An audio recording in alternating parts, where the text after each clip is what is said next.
soir, je vais commencer par faire honneur et remercier Rémi Matalon, qui nous a fait cadeau d'un très beau texte sur le groupe de Polymnia, dont d'ailleurs je voulais vous dire je suis très fière. Voilà, je suis très fière et je vous remercie. Je vous remercie vraiment de vous embarquer dans cette aventure qui, durera ce qu'elle durera. Peut-être juste le temps de ce confinement, mais ça nous aura occupés. Au-delà, je l'espère.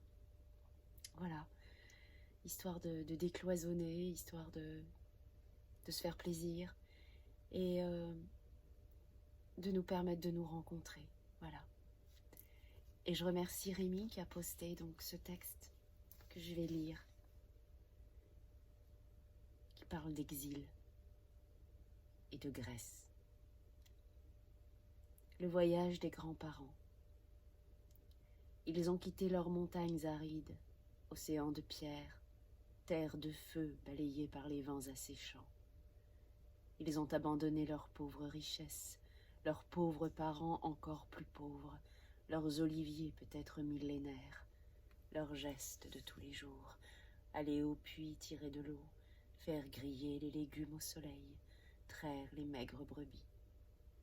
Ils ont laissé leur désespérance, leurs souvenirs de poussés majeurs claquer l'un contre l'autre au rythme du sirtaki, les tombes de leurs anciens, leurs larmes séchées.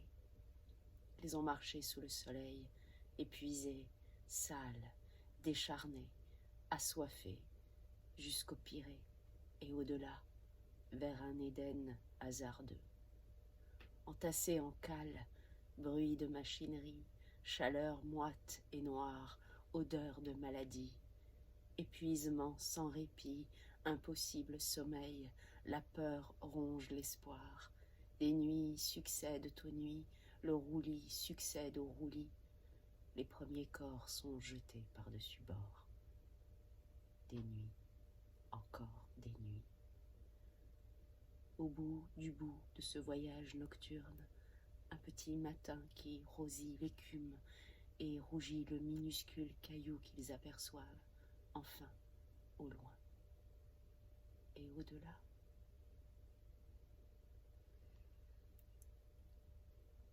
J'ai adoré ce texte. Alors, au bout du voyage, un petit matin, au bout du petit matin, je pense qu'on peut faire honneur à ça. Cahier d'un retour au pays natal. Et là, ça sera une spéciale dédicace à Dominique qui se reconnaîtra. Aimé Césaire. Au bout du petit matin. Va-t'en, lui disais-je, gueule de flic, gueule de vache, va-t'en. Je déteste les larbins de l'ordre et les hannetons de l'espérance. Va-t'en, mauvais gris-gris, punaise de moignillon.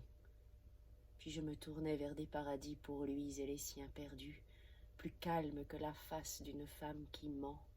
Et là, bercé par les effluves d'une pensée jamais lasse, je nourrissais le vent, je délaçais les monstres, et j'entendais monter de l'autre côté du désastre un fleuve de tourterelles et de trèfles de la savane que je porte toujours dans mes profondeurs, à hauteur inverse du 20e étage des maisons les plus insolentes, et par précaution contre la force putréfiante des ambiances crépusculaires arpentées nuit et jour d'un sacré soleil vénérien. Au bout du petit matin, bourgeonnant, danse, frêle, les Antilles qui ont faim, les Antilles grêlées de petites vérolles, les Antilles dynamitées d'alcool, échouées dans la boue de cette baie, dans la poussière de cette ville sinistrement échouée. Au bout du petit matin, l'extrême trompeuse, désolée escarre sur la blessure des os, les martyrs qui ne témoignent pas, les fleurs du sang qui se fanent et s'éparpillent dans le vent inutile comme des cris de perroquets babillards. Une vieille vie menteusement souriante, ses lèvres ouvertes d'angoisse désaffectée, une vieille misère pourrissant sous le soleil, silencieusement. Un vieux silence, crevant de pustules tièdes, l'affreuse inanité de notre raison d'être. Au bout du petit matin, sur cette plus fragile épaisseur de terre que dépasse de façon humiliante son grandiose avenir, les volcans éclateront, l'eau nue emportera les taches mûres du soleil, et il ne restera plus qu'un bouillonnement tiède, picoré d'oiseaux marins, la plage des songes et l'insensé réveil. Je passe un peu parce que c'est long. Le temps passait vite, très vite. Passé août, où les manguiers pavoisent de toute leur lunule, septembre l'accoucheur de cyclones, octobre le flambeur de cannes, novembre qui ronronne aux distilleries, c'était Noël qui commençait. Il s'était annoncé d'abord Noël par un picotement de désir, une soif de tendresse neuve, un bourgeonnement de rêves imprécis. Et puis, il s'était envolé, tout à coup, dans le froufrou violet de ses grandes ailes de joie. Et alors, c'était parmi le bourg, sa vertigineuse retombée, qui éclatait la vie des cases comme une grenade trop mûre. Noël n'était pas comme toutes les fêtes. Il n'aimait pas courir les rues, à danser sur les places publiques, à s'installer sur les chevaux de bois, à profiter de la cohue pour pincer les femmes, à lancer des feux d'artifice au front des tamariniers. Il avait l'agoraphobie, Noël. Ce qu'il lui fallait, c'était toute une journée d'affairement, d'après, de cuisinage, de nettoyage, d'inquiétude, de peur que ça ne suffise pas, de peur que ça ne manque, de peur qu'on ne s'embête. Et puis le soir, une petite église pas intimidante, qui se laissa emplir bienveillamment par les rires, les chuchotis, les confidences, les déclarations amoureuses, les médisances et la cacophonie gutturale d'un chantre bien d'attaque.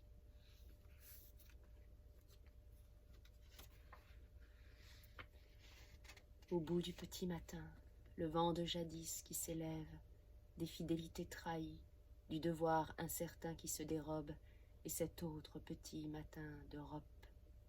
Partir, comme il y a des hommes hyènes et des hommes panthères, je serai un homme juif, un homme cafre, un homme hindou de Calcutta, un homme de Harlem qui ne vote pas. L'homme famine, l'homme insulte, l'homme torture. On pouvait à n'importe quel moment le saisir, le rouer de coups, le tuer, parfaitement le tuer, sans avoir de compte à rendre à personne, sans avoir d'excuses à présenter à personne. Un homme juif, un homme pogrom, un chiot, un mendigo. Mais est-ce qu'on tue le remords, beau comme la face de stupeur d'une dame anglaise qui trouverait dans sa soupière un crâne de Hottentot? Je retrouverai le secret des grandes communications et des grandes combustions. Je dirai orage, je dirai fleuve, je dirai tornade, je dirai feuille, je dirai arbre. Je serai mouillé de toutes les pluies, humecté de toutes les rosées. Je roulerai comme du sang frénétique sur le courant lent de l'œil des mots, en chevaux fous, en enfants frais, en caillots, en couvre-feu, en vestiges de temples, en pierres précieuses, assez loin pour décourager les mineurs.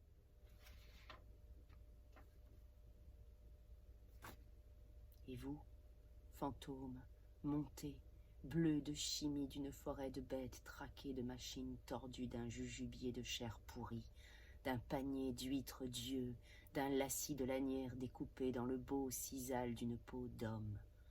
J'aurai des mots assez vastes pour vous contenir, et toi, terre tendue, terre saoule, terre grand sexe levé vers le soleil, terre grand délire de la mantule de Dieu, terre sauvage montée des resserres de la mer, avec dans la bouche une touffe de ses cropis, terre dont je ne puis comparer la face houleuse qu'à la forêt vierge et folle, que je souhaiterais pouvoir en guise de visage montrer aux yeux indéchiffreurs des hommes. Il me suffirait d'une gorgée de ton lait jiculi, pour qu'en toi je découvre toujours, à même distance de mirage, 1000 fois plus natale et dorée d'un soleil que n'entame nul prisme, la terre où tout est libre et fraternel, ma terre. Partir. Mon cœur bruissait de générosités emphatiques. Partir.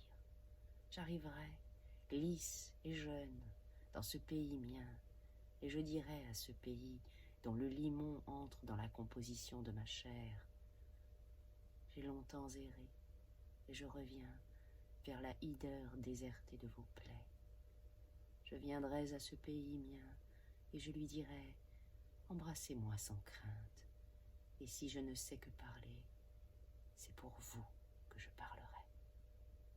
Et je lui dirai encore: ma bouche sera la bouche des malheurs qui n'ont point de bouche, ma voix la liberté de celles qui s'affaissent au cachot du désespoir. Et venant, je me dirai à moi-même, et surtout mon corps, aussi bien que mon âme: gardez-vous de vous croiser les bras en l'attitude stérile du spectateur, car la vie n'est pas un spectacle, car une mer de douleur n'est pas un prosénium, car un homme qui crie n'est pas un ours qui danse. J'adore.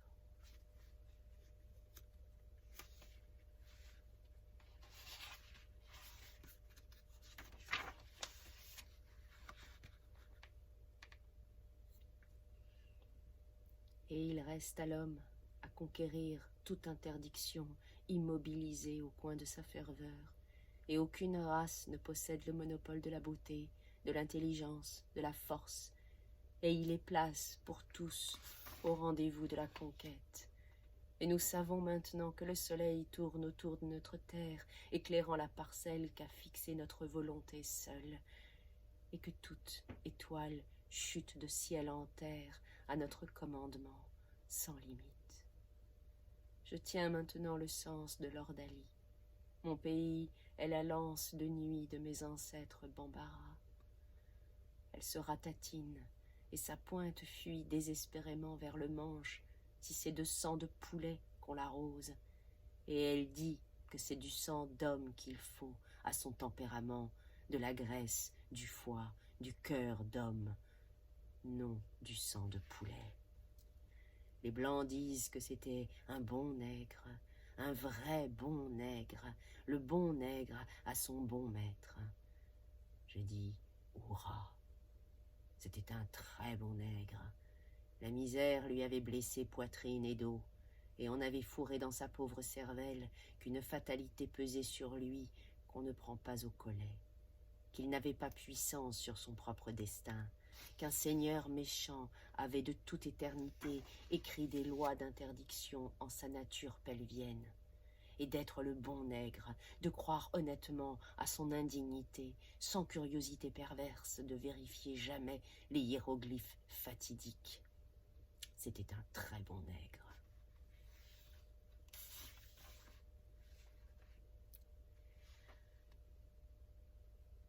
Et pour ceux, Seigneur, les hommes au cou frêle, reçoit et perçoit fatal calme triangulaire, et à moi mes danses de mauvais nègre, à moi mes danses.